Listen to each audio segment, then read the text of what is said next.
Hello my friends, welcome back to my channel. It is Friday and a little conditioning for you. You are going to have a wonderful weekend. Now I feel like I need to talk about something before I go, and this is the Western media right now. I feel like there is an anti-Ukrainian campaign going on in the Western media, and I want to open up a little bit about it. There are titles in the Western media, big headlines like the United States and the EU are war fatigued and the aid has stopped.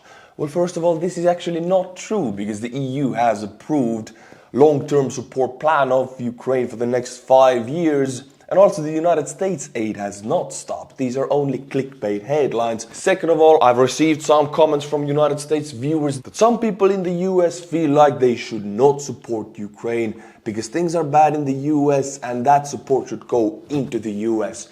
And my friends, I'm here to tell you, you have every right to feel that way. You're a citizen of the United States of America. It's a democratic system, so you have the right to decide where your money goes. I just want to open up my situation. See, I don't have that choice. And the Ukrainians don't have that choice. We don't have a choice of war fatigue or a choice whether not to support or to support, because for us, Estonia, Finland, Latvia, Lithuania, Poland and Ukraine, it is do or die. We have to survive. Estonia has given 33% of our entire military capacity to Ukraine because if Ukraine would to fall, Estonia will fall. So for me, there is no choice. But I understand you do have it and you have every right to make the choice that you want. I just want to open up what is my situation and why I fight for Ukraine on this informational warfare to the very victory of Ukraine. I don't have a choice. And my friends, I have mental issues. I'm going bald. This is why I'll fight with a smiling face and humor, because I needed to cope. And Lord knows everybody does. These are tough times. So I thank you for being here and I really appreciate you.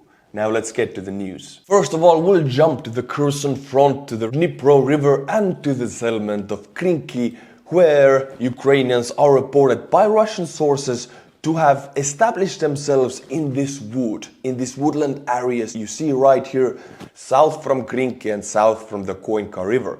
Why is this so important? Well, because these woods lead to this road right here, which is the main supply road of the Dnipro area for the Russian armed forces west from Krinky. This road comes straight from Melitopol, as you can see, which is one of the main Russian supply hubs in the southern occupied Ukraine. So when Ukrainians reach in the firing distance of this road from the woodlands, they will not really have to physically occupy the road. They just need firing sectors to this road to make it unusable for the Russians, which means it's a huge logistical issue for Russian troops in Oleshki, because they get their supplies from this road. Of course, it will not cut off the supply road completely because Russians can bypass the road from Krinky, but it will take more time and it would clog up the road more. Now, my friends, I'll read you a report from Russian Telegram channel 2 Majors about the Dnipro situation and the Ukrainian offensive operations there. I mean, it's a sad front for the Russians. The enemy does not abandon his intentions to expand the bridgehead at Krinky, north of Podstepne and Pechane.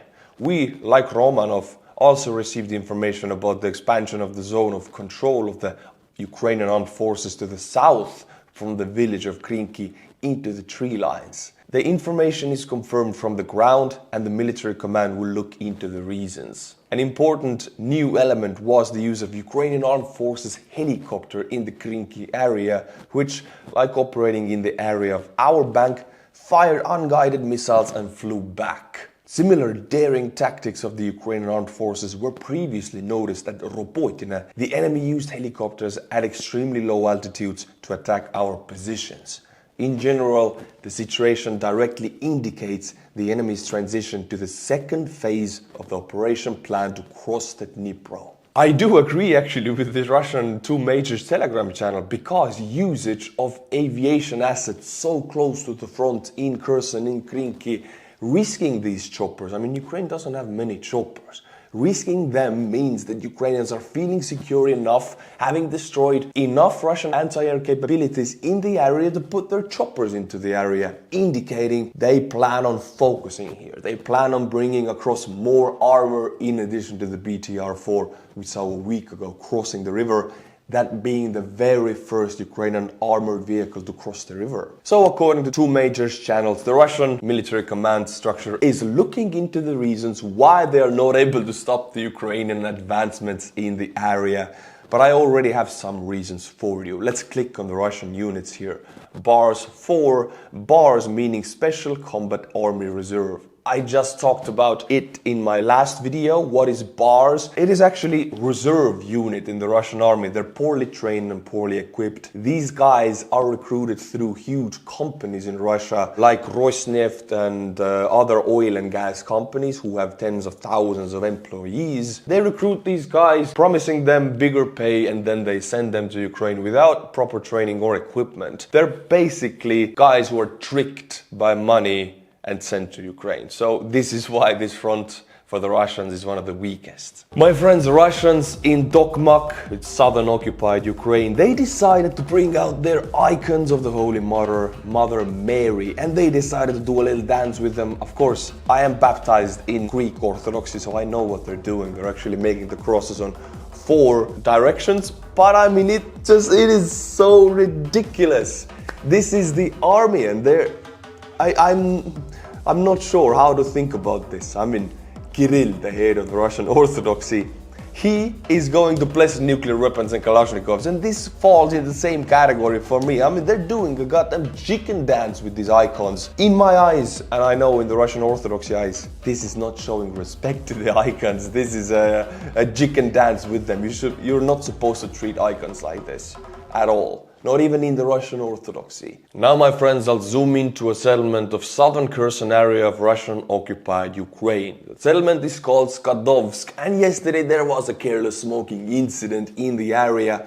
Locals report, and as you can see it from the photos also, that a whole building was demolished. Why? Because it was visited by HIMARS. I mean, the Russians smoked very carelessly with their cigarettes. I forgot about that. Locals do report that there were very important people in this building. And the local commentary actually specifically said that no, these were not army people. They're not military high-ranking people. Other important people. So we don't know what this means, but possibly political command structure. Putin's henchmen, high-ranking political position. Guys were inside the building and boom, they're now smoking carelessly in heaven or in hell. You decide which one. But Ukraine has been incredibly good lately of demilitarizing Russian command points in southern occupied Curson area. This might be also one of the reasons why Russians haven't been able to push back the Ukrainian bridgeheads across the Dnipro. I mean, let's remember recently when Putin instated General Duplinsky to take command of the entire Curson area, Russian units. Immediately, Duplinsky's location was leaked to the Ukrainians and they struck the location, injuring Duplinsky. I mean, he was not knocked out cold, but he got injured on the first day of his new deployment. So, in the southern occupied Curson area, Russians cannot feel safe at all, and their commanders are being knocked out cold left and right, like it's nothing. My friends, I promised you humor and I deliver you humor. This next video I call The 3 Clowns. Now, this is Putin after visiting Kazakhstan. He is now visiting the southern military district of Rostov-on-Don, which Prigozhin seized in June. This is the very same one. Of course, he has with him another 2 clowns, Gerasimov and Shoigu, the Russian Minister of Defense and the Chief of Staff of the Russian Army. Let's see what's up. Putin gets out of his car and boom, nobody smiling, everybody serious, sad. Look at Gerasimov's face. Is he hangover? Of course he is. He's Russian. I mean, they're always hangover. But also note how alone they are. Nobody surrounding them. People standing like 10 meters away, sorry. Meters we have here. And it's only these guys, only serious. Nobody's allowed to get near them. And also this is a good indication that Gerasimov and Shoigu are also very short, because Putin is very short and they kind of look like they're the same height. So now I know. And this next clip is also very depressing. Look at them. They don't even know what to do. They're like, do we stand here? Do we look sad and depressed? You got it. I know how to look sad and depressed because I'm Russian Chief of Staff of the Army. They don't even talk.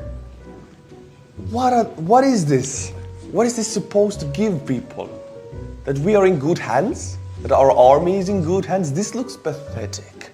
Now, my friends, I bring to you the Russian losses of the past 24 hours, 10th of November 2023. And there's an interesting line of data going through this. 800 personnel knocked out cold, like almost every day. 1.5 battalion tactical groups, a huge amount of manpower, of biomass sent to sleep with the fishes. But now we get the tanks and other personal vehicles, 1 tank and 3 armored personal vehicles, which means Russians did carry out offensive operations in several places, otherwise the infantry losses wouldn't be that high, but they didn't use armor, almost at all. Why is that? Well, different reasons. First of all, getting armor to the front faster than it is knocked out cold by the Ukrainians is difficult. They have to stockpile it for some time, and they wasted most of it on Avdiivka. Now they're gonna again use biomass like in Bakhmut. 14 artillery systems, 23 vehicles and fuel tanks, 1 anti-aircraft warfare system. Overall, again, high losses, which they have been for the last month, ever since Russia started their clownery on Avdiivka. My friends, next year in Russia, and I kid you not, this is actually happening, there are presidential elections coming up. But there's very weird context surrounding this. We all know Putin will be president. He has announced that he will be president until 2030. I can guarantee you he is not going to live until 2030. The goal is he will be president until he's knocked out cold. Right now, it is not feasible for the Russian president to step down from his position as a head of the state. He doesn't really have the option to decide whether to run again or not. Certainly, the Russian president does not want to postpone or cancel the elections, which could be done by declaring a state of war. He doesn't want to declare a state of war. There is also a desire to avoid a new major mobilization, but the situation in the war may require flexibility. The thing is, Putin doesn't really have a choice whether to run for president or not, because if he doesn't, and if he's gonna hand out power, he will be knocked out cold and sent to push up sunflowers immediately. He has to remain the Tsar, otherwise he'll be eliminated. In relation to the next year's president elections, the biggest challenge for the Russian leadership is how to technically conduct these elections, because Russia is still trying to play the game, and they actually have to, that it's a democratic process. If they don't, then they admit to the whole world that they are even not able to play the game. If Russia is at least able to pull off the huge stunt of putting up this huge act of democratic elections, that shows the Russian leadership has the power to do so. Internationally, Russia needs to show that all elections are held on time as usual, implying that the country is stable and the war does not directly affect Russia. It requires figuring out how to conduct elections with multiple candidates in a way that does not become ridiculous on one hand and dangerous to the political system on the other. Recent events around Wagner and Makachkala indicate that there is enough room for uncontrolled emotions in Russia. The play that this is a democratic election would require believable candidates, multiple candidates, but they cannot be so believable that the Russian public actually votes for them. So it has to be a very thin balance of how they can portray this as a democratic, free election, but actually not giving the power to the people. So it's a thin line they have to walk. International study of wars assessment is that the war is not a desired central theme for the campaign. However, the campaign must motivate people to vote, as low voter turnout would be a failure for the authorities. So the Russian authorities need a high voter turnout for their play and their fake multiple candidates. So it's an incredible situation to be in. You have to fake elections, you have to bring people on so they would vote for the fake candidates, and it's the play of Russian democracy is in a pickle. It is unlikely that Russian president will seriously engage with the election theme within this year. The first suitable opportunity to make a stronger statement on this topic is the president's traditional New Year's address, New Year's speech, which is played everywhere in the Ruski Mirror Slavic world, which is taken very seriously in Russia. And you can be sure he talks about the election in the New Year's speech. To further illustrate the point how Putin can actually not step down even if he wanted to, he doesn't really have a choice. He has to go into his grave as a dictator of Russia. He doesn't have any choice. I will read you a thread by Chris O. Wiki. This thread actually is called "That Putin is Addicted to War," and I do agree, I think it's a wonderful thread. Does Vladimir Putin actually want to end the war in Ukraine? An interesting commentary by the Russian political scientist Vladimir Pastukov suggests that Putin is addicted to war like a drug, and then continuing it indefinitely is essential for the regime's survival. You know how in any kind of system, if it becomes under too much pressure from outside, it develops anti-pressure. And suddenly when the pressure from outside, two fists, you push, I push back. And I immediately don't push, you fall. Their entire economy, country and people are pushing back. And now, suddenly, if the war would be over, Russia would tip over. They would implode. They cannot exist without war anymore. Now we have here a very short dialogue between Paskukov and Khodorkovsky, who was Russia's richest man at one point, and now he's in exile. Paskukov comments, if war is removed from public life, then the regime will have to switch gears and concentrate on the routine domestic agenda. After everything that has happened, this transition is fatal for the regime, which is what I just talked about. If both sides push, one doesn't push anymore, the other side also loses balance. Russia needs war and Putin needs this war, otherwise he's done. The war has become a wand of salvation for Putin. This is the old cure for any revolution, and he got hooked on this method like a drug. I do agree. Any country run badly and to get people's attention and people's eye away from the domestic issues is always a foreign enemy, foreign pressure, and to unify the people against a scapegoat. Sound familiar? That's much what happened in the 30s in Germany. Now, my friends, we'll take a look into the Russian economy and oil exports, actually oil exports to India. India has saved 2.7 billion United States dollars by importing discounted Russian oil in the first 9 months of 2023. According to the calculations based on the government data, Russia has surpassed Iraq as the top oil suppliers to India, with Saudi Arabia relegated to third place. And actually, I want to look at some data with you to further elaborate on this information. We have here a wonderful page. I love to bring in this page every now and then. Russian fossil fuel tracker.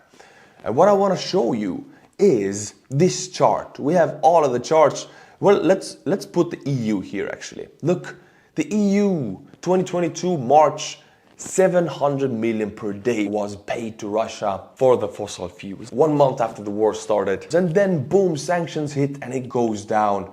Very much down. Now it's nothing. It's 10 times less of what it was. I'll remove the EU to see India. See, this is the same area where the EU was paying a lot, and here is India only paying 47 million, which is close to what EU is paying now. India and the EU has changed places. But the difference is that Russia was selling their fossil fuels to EU in an insanely high price, but they sell it to India with about 30% discount. So India is exporting insane amounts of Russian oil and gas, but Russia doesn't really gain from it. The reason why Russia does it is just to keep a business partner, but they don't gain money from it. They actually almost sell it at the price of getting it out of the ground. Profit is like 10-20% there. Now from 1st of January 2023 to 7th of November 2023, we see that China is the biggest importer of Russian oil and gas and coal. These numbers are in billions, so China has paid Russia in this year 73 billion USD.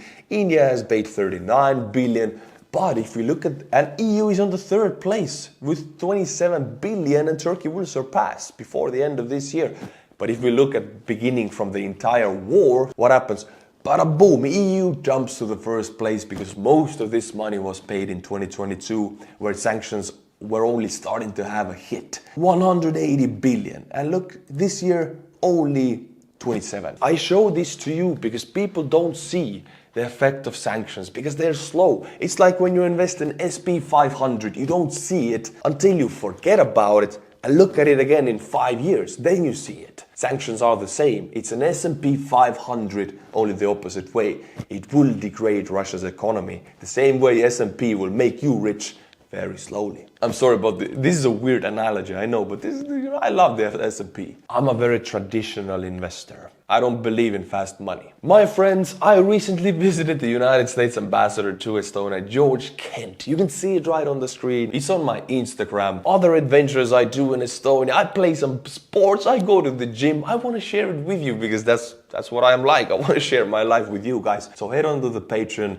and let's meet there and you can see what I'm doing. Link is in the description below. And now, my friends, my favorite part of the video, the butchering of the Patreon names. And I'm happy today because Yesterday I actually got one of the biggest patrons I've gotten, and his name is Giovanni Duarte. Thank you, Giovanni Duarte, because you became a huge patron. I haven't had this for a long time, so yeah, I really appreciate you. Now we go to tier 10, and there is Kevin Scroggins. There's also Alan Stefanak, and I think I've said your name before. You came back, thank you. We have Raimond Partida. I've also said your name before. We have people coming back. I really appreciate that. Josep Jauregui. Jauregui. Thank you for being such a weird named Patreon. If you like my channel, Patreon link is in the description below.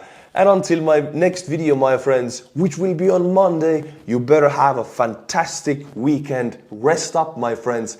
I'll see you on Monday. Slava Ukraini.